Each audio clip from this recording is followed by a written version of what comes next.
제가 교육자 생활을 하기 전에 학생일 때가 있었습니다. 그 한참 전에 새벽 예배를 이제 잘 못 나갔을 때예요. 그때 새벽 예배를 나가야겠다라고 다짐했던 적이 있었습니다. 근데 정말로 평소에는 못 나갔었지만 그날따라 정말 너무 가고 싶더라고요.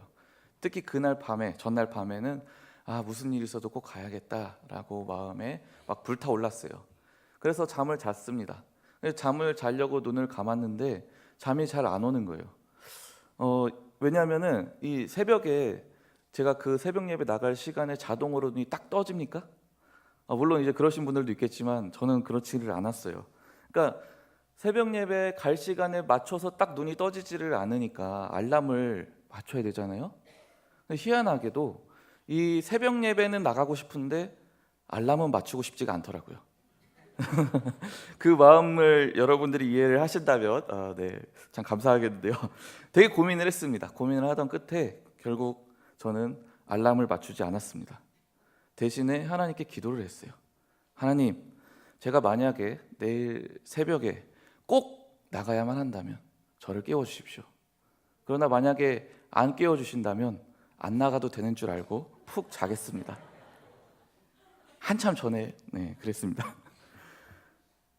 전날 밤에는 그 새벽 예배를 가야겠다라는 그 마음이 너무나 불타오르니까 무슨 일이 있어도 갈 것 같은 거예요. 그런데 막상 그 시간이 지나서 이제 새벽 예배를 진짜 나가야 되는 그 시간이 되면 어떻게 됩니까? 마음이 한없이 약해지죠. 가지 말까? 막 그러면서 거기다 내 육체도 아주 깊이 잠들어 있는 시간이 되었기 때문에 나가기가 매우 어렵게 됩니다. 만약 제가 정말로 새벽 예배를 나가려고 했다면 저는 반드시 알람을 맞춰놨어야 했습니다. 그것도 한 번이 아니라 매일매일 그 시간마다 알람이 울리도록 설정해 놓았어야 했습니다. 만약에 그렇게 제가 안 했다면 저는 말로만 새벽 예배를 가려고 했을 뿐 실제로는 가기를 원치 않았던 것이죠. 하나님은 우리가 알람 없이 깊이 잠든 것 같은 신앙생활을 하기를 원치 않으세요. 그래서 우리가 잠에서 다시 깨어나서 다시 하나님께로 나아갈 수 있도록 우리의 삶에 알람을 맞추기를 원하고 계십니다. 그리고 그것이 오늘 본문에 나타나는 이스라엘 백성들에게도 이스라엘 백성들을 향하신 하나님의 뜻이기도 했습니다. 오늘 본문을 보면 이스라엘 백성들이 애굽에서 오랜 세월 동안 종노릇을 하고 있었어요.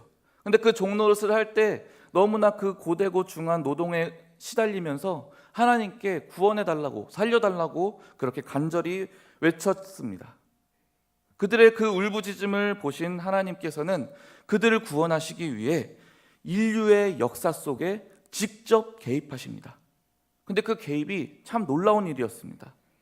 전에도 없었고 후에도 없을 만한 엄청난 대재앙으로 이집트에 쏟아 부으셨습니다.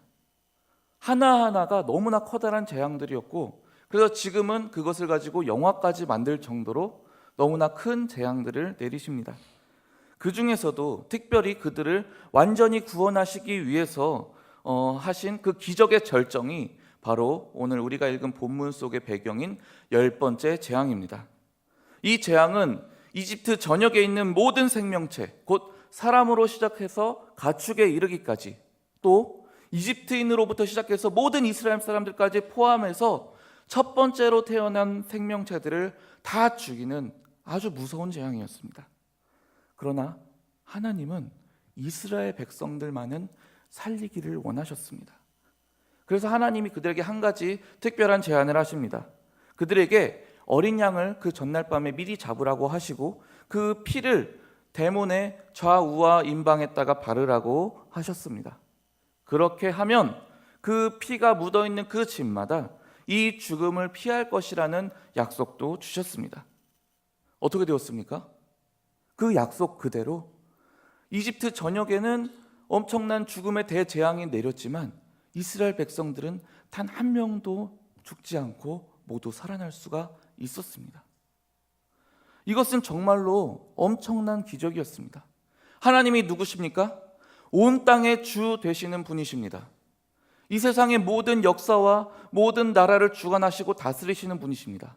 그런데 그런 분이 아주 작은, 그것도 노예에 불과한 한 민족을 위해서 이렇게까지 역사에 차별적으로 또 파격적으로 개입하시는 경우는 전에도 없었고 후에도 없었습니다. 왜 하나님께서는 이토록 아무것도 아닌 이스라엘을 위해서 엄청나게 큰 개입을 하셔야만 했습니까? 이유는 간단합니다. 하나님이 이 이스라엘 백성들을 사랑하셨기 때문이었습니다. 하나님이 이 이스라엘 백성들을 너무나 사랑하셨기 때문에 하나님께서는 그들이 그냥 그렇게 노예로 살아가는 것을 참으실 수가 없었고, 그래서 그들을 구원해내신 것입니다.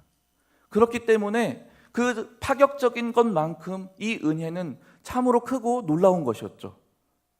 그런데 여러분, 지금 제가 말씀드린 이 이스라엘을 향하신 하나님의 은혜가 얼마나 커다란 은혜입니까? 이 은혜는 어느 정도 기간 동안 기억해야지 적절한 은혜일까요?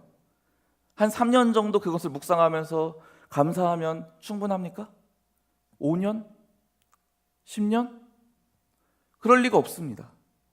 이 엄청난 은혜는 그들이 영원토록 잊어서도 안 되고 그것을 까먹어서도 안 되며 정말 그 은혜를 항상 마음에 새기고 묵상하면서 살아가야지 마땅한 그런 엄청난 은혜가 아닐까요?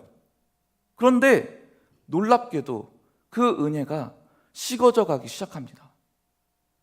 마치 우리가 주일 예배가 끝나고 집으로 돌아서기 위해서 주차장 문을 들어설 때 벌써 그때부터 은혜가 쭉 사라지는 것처럼, 수련회를 막 끝나고 집으로 가는 그 순간부터 수련회 주제조차 기억이 나지 않는 것처럼 그렇게 이 은혜가 사라져버리기 시작합니다.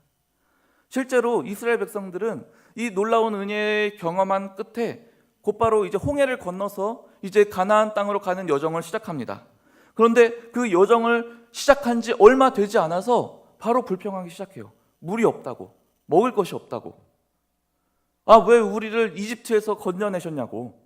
그냥 이럴 것 같았으면 차라리 이집트에서 굶어 죽게 내버려 두시지 왜 우리를 구원해 주셨냐고 오히려 적반하장으로 불평하기 시작합니다. 그런데 오늘 본문을 보면은 하나님께서 이스라엘 백성들이 이렇게 그 은혜를 잊어버릴 것을 미리 알고 계셨습니다. 그래서 하나님은 그들에게 이 은혜를 되새길 수 있는 방법을 그들에게 미리 가르쳐 주십니다. 그것이 바로 오늘 본문에서 등장하는 유월절이라는 이름의 절기였습니다. 함께 오늘 본문의 24절과 25절 말씀 같이 찾아서 한번 읽어보도록 하겠습니다. 출애굽기 12장 24절부터 25절입니다. 같이 한 목소리로 읽어보겠습니다. 시작. 너희는 이 일을 규례로 삼아 너희와 너희 자손이 영원히 지킬 것이니 너희는 여호와께서 허락하신 대로 너희에게 주시는 땅에 이를 때에 이 예식을 지킬 것이라. 아멘. 아무리 크고 위대한 경험, 그런 기적을 체험했다고 할지라도 시간이 흐르게 되면 그 감격과 그 기쁨이 자연스럽게 사라지게 마련입니다. 왜냐하면 그것이 바로 우리 연약한 인간의 본성이기 때문입니다. 그것은 이 이스라엘 백성들도 마찬가지였습니다. 특별히 염려가 되는 것은 정말로 약속된 땅, 가나안 땅에 이를 때입니다. 그 땅에 가면 너무나 평안할 거예요. 먹을 것이 항상 풍족할 것이고 하나님께서 약속하신 그 축복의 땅이기 때문에 그들이 사는데 아무 문제가 없을 것입니다. 그런데 문제는 그렇게 내 일상의 삶이 평안하면 평안할수록 하나님의 은혜는 상대적으로 더 잊혀져만 간다는 것입니다. 심지어는 그러다 보니 하나님까지도 잊어버릴 수 있는 위험이 있었던 것입니다. 그래서 하나님은 그들에게 이 유월절을 만들어 지킬 것을 말씀하십니다. 매 해가 바뀔 때마다 이 놀라운 구원의 역사가 일어났던 그 계절, 그 시기가 돌아오게 되면 너희들은 그날 출애굽하기 전날 밤에 행했던 일을 그대로 해라. 밤에 모여서 양을 잡고 그 양의 피를 문의 좌우와 설주에 뿌리고 그리고 그 양 고기를 같이 잡아 먹으라. 그리고 그 쓴 나물을 같이 먹으라고 그렇게 이야기를 하십니다. 그렇게 되면 어떤 일이 벌어집니까? 이스라엘 백성들은 비록 지금은 몸은 평안한 땅에 와 있지만 마치 그 힘들고 어렵고 하나님이 도와주시지 않으면 죽을 수밖에 없던 그 상황이 다시 생각날 것입니다. 마치 내가 노예였던 것이 어제 일 마냥 다시 생생하게 기억이 날 것입니다. 그러면서 그 비참했던 노예의 삶, 그리고 아무런 희망과 소망이 없었던 그때의 그 절망이 다시금 되새겨질 것입니다. 그리고 그 죽음의 재앙으로 인해 죽을 수밖에 없었던 그들의 현실도 다시 생생하게 떠올라졌을 것입니다. 그러면서 하나님이 그들을 위해 얼마나 크고 놀라운 일을 행하셨는지가 다시금 마음에 되새겨졌을 것입니다. 하나님은 바로 이것을 원하셨습니다. 그래서 마치 잠에 깊이 들어있는 우리를 깨워주는 알람처럼 평안한 일상의 삶에 온전히 그냥 찌들어 버려서 하나님에 대한 기억조차 완전히 잊어버려 있는 그들에게 알람 시계가 막 울리듯이 이 유월절을 통해서 그들이 다시 깨어날 수 있기를 하나님은 원하셨던 것입니다. 제가 앞에서 이제 새벽 예배를 갈 것을 다짐하면서 결단했지만 정작 알람은 맞추지 않았다고 말씀을 드렸죠. 그 이후의 얘기가 궁금하시지 않습니까? 어떻게 됐을 것 같으세요? 제가 깨어났을 거라고 생각하십니까? 네. 기도했잖아요, 여러분. 네. 그 다음날 어떻게 됐느냐? 눈이 떠졌습니다.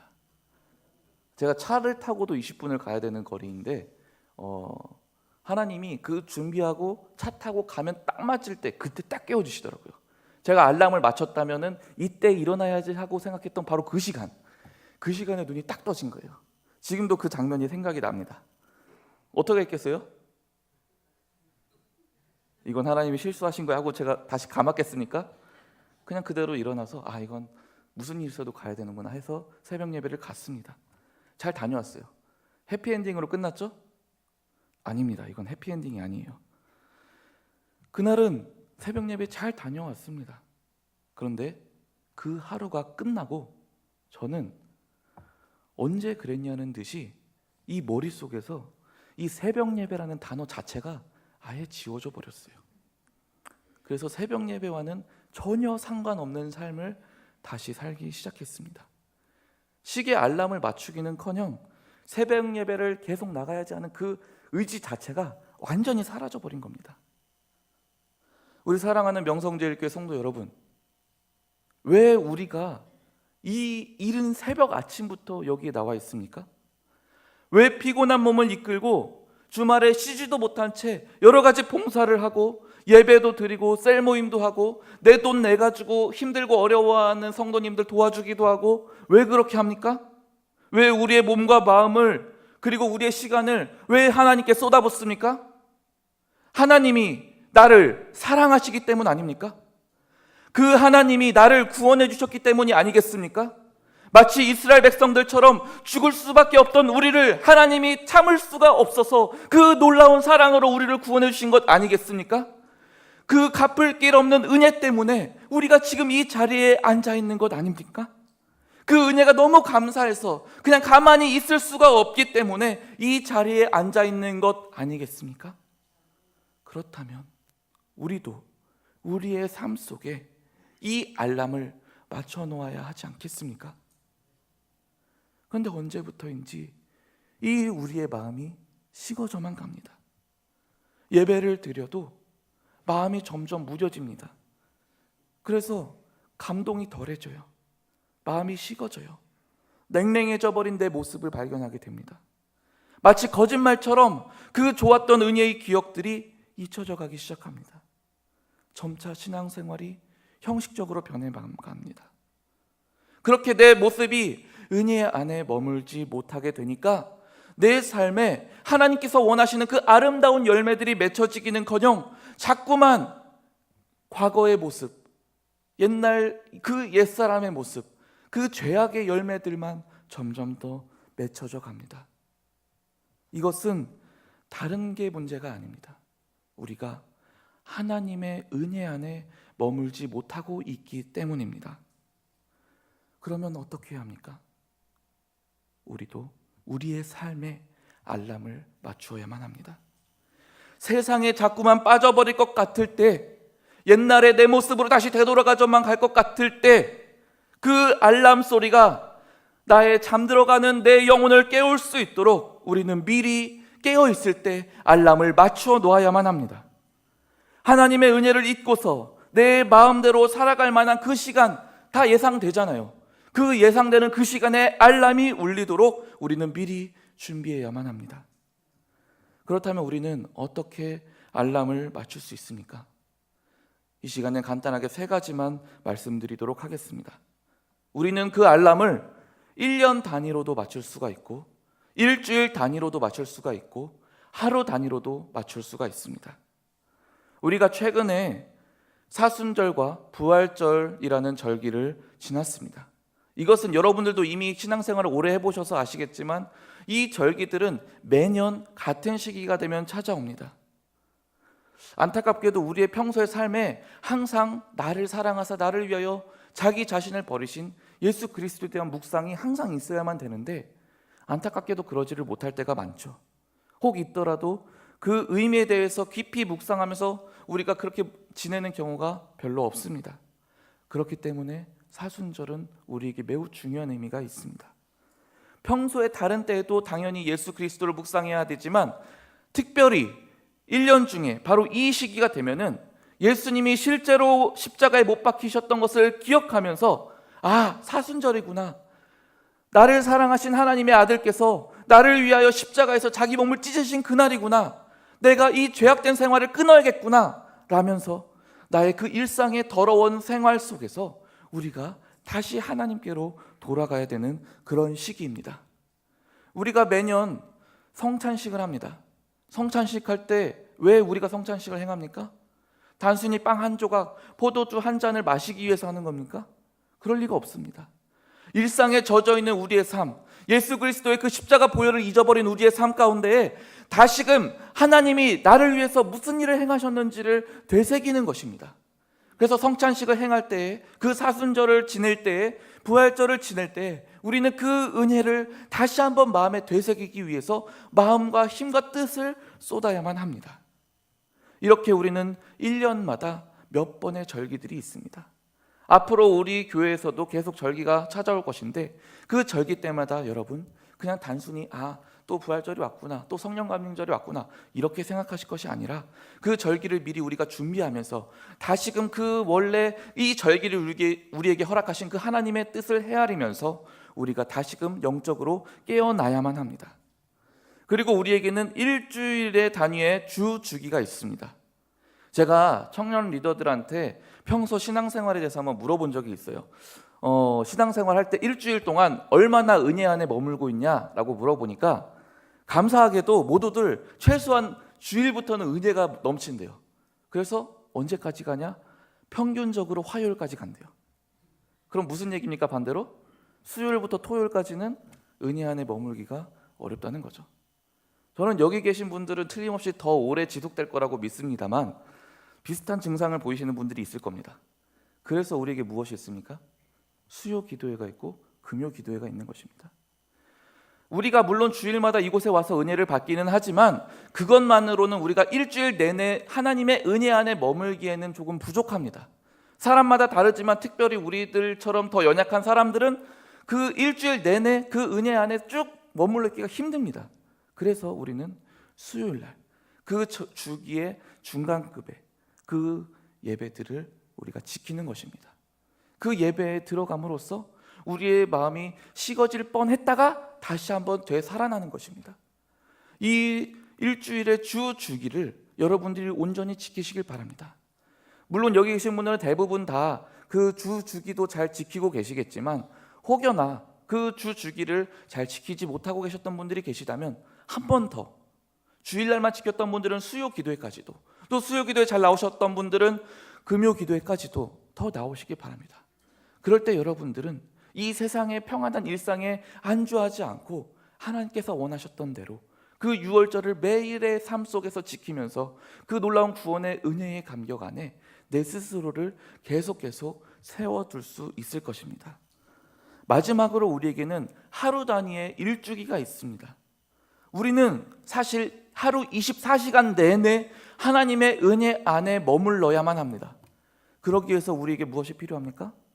우리에게 이미 주어져 있는 이 바이블 타임이 있습니다. 바이블 타임을 괜히 하루 단위로 끊어놓은 것이 아닙니다. 여러분들이 매일매일 하나님의 은혜 안에 머물 수 있도록 돕기 위해서 일부러 하루 단위로 끊어놓은 것입니다. 그렇다면 이것을 언제 지켜야 됩니까? 잠자기 전에요? 물론 많은 분들이 바쁘시기 때문에 잠자기 전에 하시지만 원래는 아침에 모든 일과를 시작하는 그 시작 시간에 하는 것이 정상입니다. 여러분들이 이것을 지킬 시간이 없다면 그냥 짧게라도 읽기라도 하시기 바랍니다. 그리고 그 말씀을 하루 동안에 계속 되새기는 겁니다. 여러분들 식사 시간 있죠? 그때마다 기도 다 하시지 않습니까? 기도하실 때 이 말씀을 되새기면서 한번 기도해 보시기 바랍니다. 그러면 우리가 24시간을 지내는 그 시간 동안에도 하나님께서 그렇게 어떻게 해서든지 깨어있으려고 몸부림치는 나의 모습을 보시고 이 알람이 울리도록, 이 말씀이 내 영혼을 깨우도록, 그래서 하나님이 지금 오늘 이 순간에도 나와 함께 하신다는 것을 우리의 삶에서 온전히 경험할 수 있도록 우리의 삶을 붙들어 주시고 우리의 현실 가운데 파격적으로 개입하여 주셔서 우리를 잠든 상황에서 깨워 주실 것입니다. 사랑하는 우리 성도 여러분, 우리는 말로 다할 수 없는 엄청난 은혜를 받았습니다. 우리가 이 은혜를 받아놓고서도 언제 그랬냐는 듯이 잊어버린다고 한다면 먼 훗날 하나님 앞에 갔을 때 그분의 얼굴을 어떻게 쳐다볼 수 있겠습니까? 주님이 두 팔 벌려서 우리를 맞이하려고 하실 그때에 우리가 무슨 낯으로 주님을 뵐 수 있겠습니까? 바라기는 오늘 이 순간부터 우리가 이 은혜 안에 머물기를 바랍니다. 함께 기도하겠습니다. 사랑과 은혜의 하나님 아버지, 죄로 인해 죽을 수밖에 없던 저희를 너무나 사랑하여 주셔서 하나밖에 없는 독생성자 예수 그리스도를 우리를 위하여 기꺼이 죽게 하신 그 놀라운 은혜 진심으로 감사드립니다. 하나님, 우리가 무엇으로 그 놀라운 은혜를 갚을 수 있겠습니까? 그런데 우리가 그 은혜를 갚기는커녕 그 은혜를 잊어버릴 때가 너무도 많았음을 고백합니다. 주님, 연약하고 부족한 저희를 불쌍히 여겨주시사 바로 오늘 이 순간부터 다시금 이 하나님의 은혜 안에 머물 수 있도록 우리를 도와주시옵소서. 성령께서 매 년마다, 매 주일마다, 매일마다 우리와 함께하여 주시사 우리가 잠에 빠져들지 않도록 우리의 삶에 알람을 맞춰 주시옵소서. 감사드리며 사임 하신 예수님의 이름으로 기도드립니다. 아멘.